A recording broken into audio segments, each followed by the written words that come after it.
একটা নাম যা ভারতীয় ক্রিকেটের ইতিহাসে এক আলাদা ছাপ রেখে গেছে। মোহাম্মদ আজহার উদ্দিন। ১৯৬৩ সালের ৮ ফেব্রুয়ারি হায়দ্রাবাদের এক সাধারণ পরিবারে জন্ম।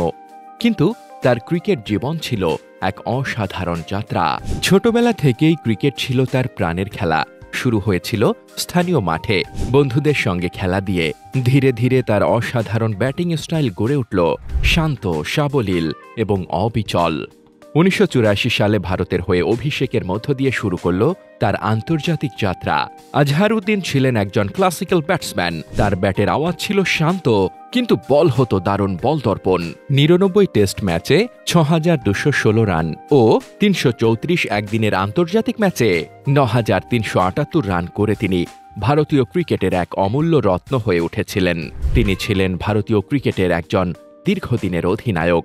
১৯৯০-এর দশকে ভারতকে নেতৃত্ব দিয়েছিলেন নানা উত্থান পতনের মধ্য দিয়ে। তার অধীনে ভারত অনেক বড় বড় জয় পেয়েছে। তবে তার ক্যারিয়ারে ছিল কিছু কঠিন সময়ও। অনেক উত্থান পতনের মাঝ দিয়ে গেছেন আজহার। কিন্তু তার ক্রিকেটের প্রতি ভালোবাসা আর মনোবল কখনো কমেনি।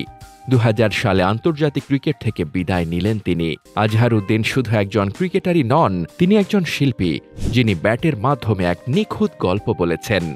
ভারতের জন্য কৃতিত্বের অসংখ্য মুহূর্ত উপহার দিয়েছেন। ভারতের সর্বোচ্চ সিভিল সম্মান পদ্মশ্রী পুরস্কার পেয়ে প্রমাণ করেছেন তার অবদান কতটা বিশাল। আজ তিনি ক্রিকেটের সঙ্গে জড়িত আছেন কোচিং ও বিশ্লেষণাত্মক কাজে। তিনি প্রমাণ করে দিয়েছেন একজন খেলোয়াড়ের জীবন শুধু মাঠেই শেষ হয় না, তার গল্প জীবিত থাকে অন্য রকম রূপে। মোহাম্মদ আজহার উদ্দিন সেই শান্ত ক্রিকেটার যিনি আমাদের শিখিয়েছেন ক্রিকেট মানে শুধু খেলা নয়, এটা এক শিল্প। সব খেলার আপডেট পেতে স্পোর্টস টিউবের সাথেই থাকুন।